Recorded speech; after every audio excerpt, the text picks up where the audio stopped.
Welcome to Authentic with Brazil 201. I'm your host, Brazil 201, and today's episode is our first Best Picture contender of 2026, Project Hail Mary. Now, we all assumed The Odyssey was going to just march all the way to win Best Picture next year.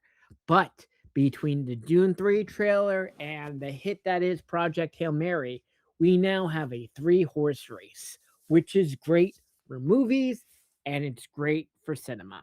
Now, this movie is going to be compared to The Martian for a lot of valid reasons, since it's based off the same book as the guy who wrote The Martian. It's the same book. It is very similar to it. This is a better version of The Martian, and in this movie, here's the thing. Gosling could have played McConaughey's role, not McConaughey, I mean Matt Damon's role in The Martian. I don't think Matt Damon could have done Gosling's role in Project Hail Mary, which says a lot because Ryan Gosling's character in this movie, Grace, is basically like a scientist version of Ken, right? And maybe it was because of Gosling doing Ken, we got to see just how naturally funny Gosling is, but also he can be, one of the smartest guys in the room. And this movie is great. I saw it a month ago, like most people. Like I feel like almost everyone saw this movie like the last week of February or the first week of March. But I just recently saw it again. And this movie has to be seen either in IMAX 70 millimeter or, which by the way, I understand only exists in the Lincoln Center theater in New York, or I guess whatever the equivalent of that is in LA, or in Dolby Cinema. Once again, also phenomenal in New York's the Lincoln Square AMC. But look, this is a movie that I don't know if it will play as well when it's home, because it's about the visual thing of how big and bright and shiny, and the fact that no green screen was used in this. So both spaceship sets are real, like ships they built, and you can see it, which is why the practicality of all of it works. And yes, they admit they use some of the Martian set pieces on this, and that makes sense. Same studio, but anyway, let's go straight into the spoilers of this movie because we're gonna go through it. So, at some point, the movie kind of cold opens with Gosling woken up from his induced coma. Some point in the future, and the AI robot in the spaceship is like, "Do you know like math? 2 plus 2? Do you know who you are?" And he's freaking out, but he seems to know um science stuff, right? He has no recollection of who he is, but he knows like key things. Basically, it's kind of like when I'm blackout drink, I know how to be media trained and what trains go where, right? Like the key like if you were to do a full reboot of me, the key things that make me are there, but I won't remember like my name and shit like that. But anyway, so Grace, Ryan Gosling, discovers that the other crew members have died. The crew member is Eric Tao from Industry, which is, I guess, what Eric Tao went to space after banging a 15-year-old in Industry, which is great. Then we flash back to Earth, which is sometime I wanted, let's say it's 2028 in this movie. And Grace is a middle school teacher, and it's apparently been about a month since scientists have seen this weird infrared line that is from the sun to Venus, and they've been calling it the Petrova line. And scientists have also determined that the cause of this line is some type of microorganism known as astrophage, and that because it's eating enough of the sun, within 30 years the Paradise Episode 7 situation will happen in the Earth of Project Hail Mary. Global cooling so quick in this. Um, so what happens is Mallory. I don't know the name of the redheaded female character that is the head of Super NASA in this movie, but she looks exactly like Mallory McMorrow. And Mallory McMorrow is the hot redheaded white woman who is running for Senate in Michigan. So I'm just going to refer to the hot redheaded head of Super NASA in this as Mallory McMorrow.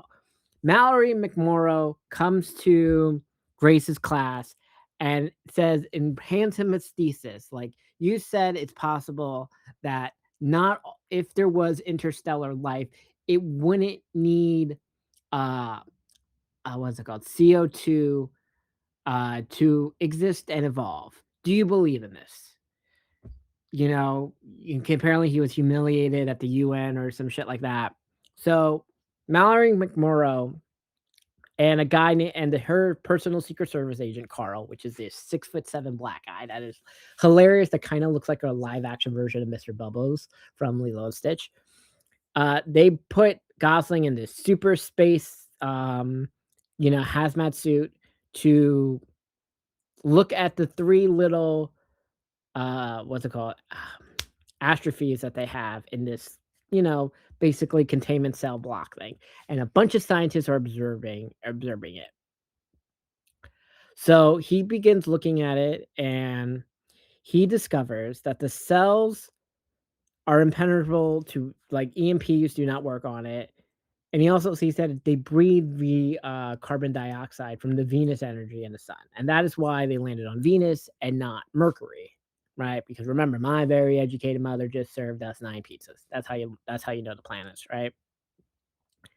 So he puts all these infrared lights and he sees that that's how they move. Okay. They stop and what's it called?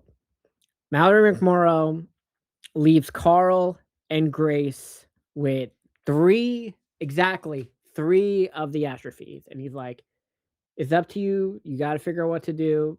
Study it. That's all you get. Call me if you get anything. You have about a week or two.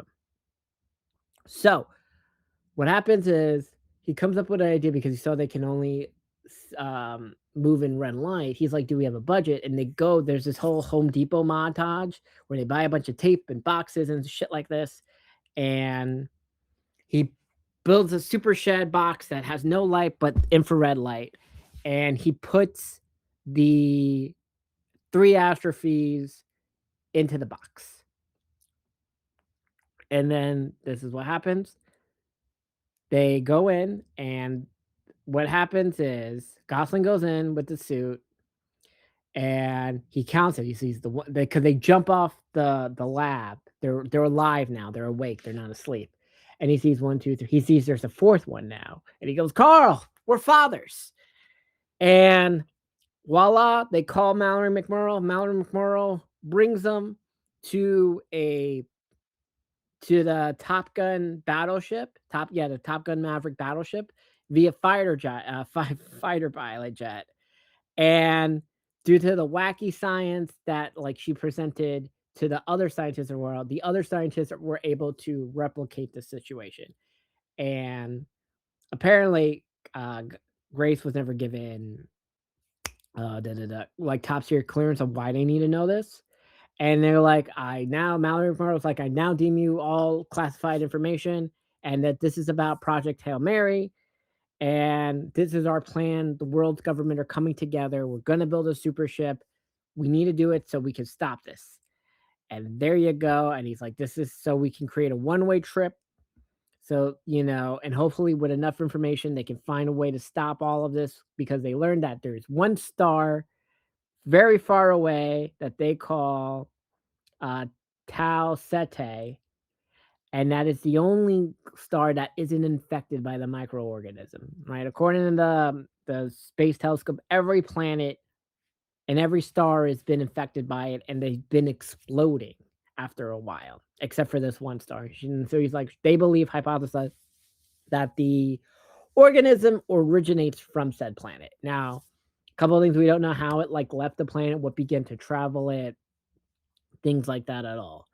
So that happens. We then flash back to the spaceship scenes, present or quote unquote present day, and he's been like looking through the photos and like his memories coming back, and he does it, and the thing comes up. It says another spaceship is right next to him. He's like, oh no, right? He's like, I gotta learn how to fly this, and he flies it, and the spaceship keeps following him, and he just gives up, and the spaceship keeps throwing stuff at it and he realized, oh, it's trying to communicate. So he gets it, he opens it, and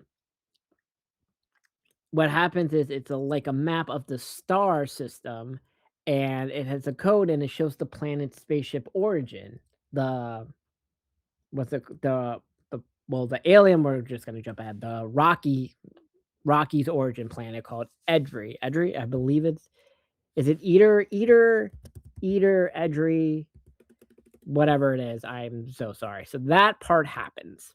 And he's like, "Oh, it's the star system of the gets there sick too." So he puts Earth on it, pointing and like a little statue, and he throws it back. And this is the whole thing, and their spaceship, far more advanced, is able to get it. And what happens is then they dock. The spaceship docks into his ship, the Project Hail Mary ship, and is able to basically kind of do what like the Borg do when they assimilate like the Star Trek ship, and they're able to like advance technology it a little bit. And he comes through, the alien knocks on it, and he figures it, and he tries to see, he doesn't see any eyes, but then he kinda is able to figure out, oh, he needs darkness because the light is fucking it up, that the light is why he can't sees, that Rocky sees, what's it called? Like Daredevil via echolocation, and Rocky brings up a little statue that looks like Gosling or Grace and the little spaceship and does like a puppet show so that he can kinda understand what's happening. G Grace is like, "Hmm, maybe math is the universal thing," like, so he does it, and Rocky is able to see the numbers and understands the numbers, so this works. So he's like, "Okay, okay." They kinda get it, and they're able to translate he then does this whole thing with the sound and 2 thumbs down because Rocky keeps going thumbs down, but he means thumbs up, and he's able to figure out that, oh, he's a space astronaut too, that both their planets are going to die unless they work, not even that, but they gotta figure it out. So he's able to hear the sounds, like, name that, and the AI software is able to translate the sounds to the point that, like, oh, then he's able to talk. So Rocky accepts Rocky, he kinda learns this, and they work together, and they figure out the whole situation, and this is great because Gosling is basically just in 95% of the movies, right? Whereas in The Martian, we have the Damon scenes on Mars, we have that other space, the Ares 12 crew, Jessica Chastain and like all that people, and then we have the NASA scenes. On this, it's mostly just the ship, and we kind of flash back to Earth with Mallory McMurrow and Grace and the scientists coming up with the plan of how they're gonna build a spaceship and how the astrophy fuel is going to be the fuel for the ship and all of that because of what's it called? I can't remember the fucking Petrova line, right? Because Rocky keeps drawing his own version of the Petrova line. He's like, that. He's like, oh no. So then what happens is Rocky is able to adapt the glass, and he then moves into their spaceship. He's like, Earth technology, and he has superhero. He's basically Daredevil, right? Rocky has all the same powers that Daredevil, and it becomes very adorable. And he's like, oh wow, humans very far behind on technology. This, like this, like this. And they learn about each other that like Rocky has been like in a relationship for about 105 years. Rocky's crew, um, there was 23 other people with it. Rocky was the only one who survived. And Grace is able to figure this out because on the alien spaceship, they didn't radiation does not exist on their planet, so they don't understand what radiation is, and they didn't fuel correctly. So because of that, the radiation killed all of Rocky's coworkers. So Rocky's able to copy the coding system that the human spaceship uses it to fix it so that Rocky doesn't get radiation poisoning that kills him. Back on Earth, an explosion happens because they were trying to make so much more of the astrophy, and it kills all the scientists who were supposed to go up into space. And It's just Eric Tao and some hot girl. That's it. So, for this is the part where I kinda got confused. Rocky's ship stays floating, right? And they use the human ship to go to the planet, to the Talmu planet, and they come up with this plan. They're like, "Okay," and they absorb the infrared light of the Anivas and everything, and they see that the Aniva what's it called? God, the fuck is it? The natural atrophy from the atmosphere from the Talmu planet is reacting differently than their version. It's not cooling or increasing, and they're able to realize there must be a predator bacteria that it doesn't allow it to grow or attack. And they realize it's probably in the atmosphere, a natural predator. But they're like, my ship isn't technology advanced to be able to withstand the gravity of this. And we don't have the technology to go grab it. And Rocky's like, I can build giant rope, right? Like here. And they're like, okay, we're gonna do this. And then like we begin the video calls with the robot of how he's like, hi humans. And it's a very adorable Wally situation on how all of this happens. And so they do it, they put the ball in, and the ship is breaking apart from the gravity. It's kinda like similar to when Matt Damon's spaceship is going back to try to reach the Ares 12. And the, the ship begins to break. Grace gets hit with like the metal from the ship exploding. He comes up with this risk, and Rocky's like, no, no, no, no, no, don't do it, don't do it. He gets the ball, they jump inside, and because of the gravity rotation of the planet, it's barely able to make it out of the atmosphere, and the fuel cells are breaking. And he tries to open it, and he can't, and he's unconscious. Rocky in the bubble's like, I'm not gonna die for like whatever. He breaks out of his little quarantine thing, and he begins burning up immediately because oxygen fucks up Rocky's species. But he's able to use the spaceship stuff enough to let the fuel cells um, drop so that it can, just float back to, what's it called? To Rocky's ship. Rocky's able to put him into the AI, well, the robot AI software there, they heal him, and Rocky makes it back to his glass quarantine area. Grace wakes up a couple days later, and he just sees the burn marks, and he's like, "Oh, shit," and he sees, like, Rocky kinda moving, but is unconscious. And then Grace finds a way to breed the ba the virus that attacks the God, what the fuck is it? The Anivas, the atrophy. And this is kind of the part where I was kind of confused how he was able to do that so quickly, but he has enough of the prime predator bacteria to do it, and he's also able to create versions of it. One for Rocky's planet and Rocky's star, because the star that is attacking um, Rocky's planet is very different from the Venus Sun situation, and like, so he does that, and he's like, "I've created enough," but he's like, "I need you alive, Rocky, because I don't know how am I supposed to get it to your planet, and I really want you to come back. I'm watching you sleep and all of this." And that is, it's very, when he finally wakes up, it's great. And they're like, "Oh, hello, hello, hello." So they have their plan for ERID, like for Rocky to have his things to go to ERID, and also fuck, I forgot about this. Rocky's ship has more fuel, obviously, than the Earth ship, and he's like, "Here, I can give you some extra fuel, and I'm gonna repair your engines and modernize it a bit, so your trip shouldn't be as slow or as it was coming." And this is the only part that I'm like confused on how the time works. So because Gosling has been asleep at least for about 10 or 11 years. It looks like he hasn't aged. And then, like, coming back, it's supposed to be 4 years. Like, we get told it'll take 4 years to get back to Earth because of the modernization of technology Rocky's able to do to the NASA ship, and that they need the new fuel, so this works out fine. But on their way, so he goes into the induced coma.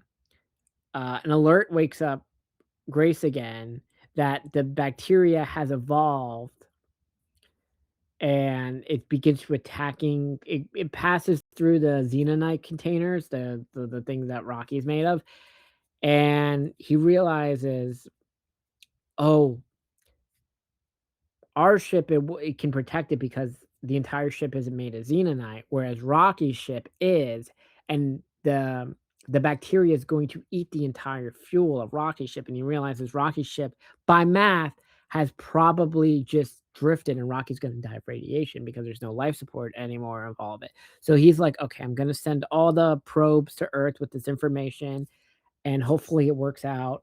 I'm gonna triple seal everything, figure it out." So that happens, and it takes 54 days. I don't he kinda he knows where ERID is because of that, so he just follows the course. This is the part where I'm kinda like, he got really lucky just following that he eventually ran into the ship, and the ship auto docks, and Grace explains all of the situation that's wrong with it, saves Rocky. Then there's a time jump again. Well, we see the portal escape pod things land on Earth, and Mallory McMurrow watches the videos, and we also do the how Rocky said the ERID people say goodbye, which is like rubbing your fist closed on the arm, and we time skip again, and the ERIDs have built like a containment bubble for Grace, so that it's like Earth. And he teaches. It's very similar to the Martian. He teaches rock children, and Rocky's like, the our scientists have modernized your ship, and it's fully repaired. In a week, it'll be good for you to go, and it should only take about 5 Earth years at best for you to get back to Earth if you want to go. And it just ends with him teaching the children. I gotta say, I fucking really enjoyed this movie so much. It's so upsetting. I like it. It's better than The Martian. This will be a Best Picture contender for sure. Like, this is going to get nominated. Gosling's going to get nominated. And it's so weird that we kind of already have this lock of like three. Like, here's the thing. Timmy's going to get nominated for Dune 3, right? And Dune is going to get a Best Picture nomination. Gosling is going to get nominated for Project Hail Mary. Project Hail Mary is going to get a director nom, Best Picture nom, and Gosling's going to get the nom. This assumption that the Odyssey is just going to like get as many nominations as centers, which is probably most likely, right? So that Nolan gets director and all of this other shit.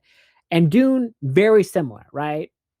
And it's good that we have this three-headed horse race. And this is even before, like, we have zero idea if the Tom Cruise Digger movie is going to be good, and they're finally going to like reward Tom with a nomination, right? Which means then we have Tom, Gosling, whoever's considered the lead in the Odyssey, which I assume is Damon, and Timmy, right? 4 of the slots, and what is 5 going to be?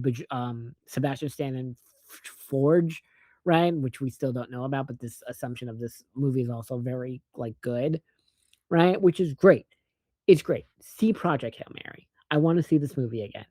I like, this is gonna like, it's crazy that, like, this movie's gonna get a Best Director nom, Dune's gonna get a Best Director nom, and The Odyssey's obviously getting a Best Director nom, and this is great. 3 phenomenal movies all shot purposely for theaters, right? Dune, Odyssey, and Project Hail Mary. Though the funniest thing about this is, like, realistically, like, could you see the, um Earth working together to come up with a system to like fight some alien, even though like you only got 30 years to live? Crazy. And by the way, we have zero idea. Maybe Disclosure Day is also a Best Picture contender. It is Spielberg. Like, you get that? But yeah, go see Project Hail Mary. I loved it. Go see Gosling and Mallory McMurrow do wonders.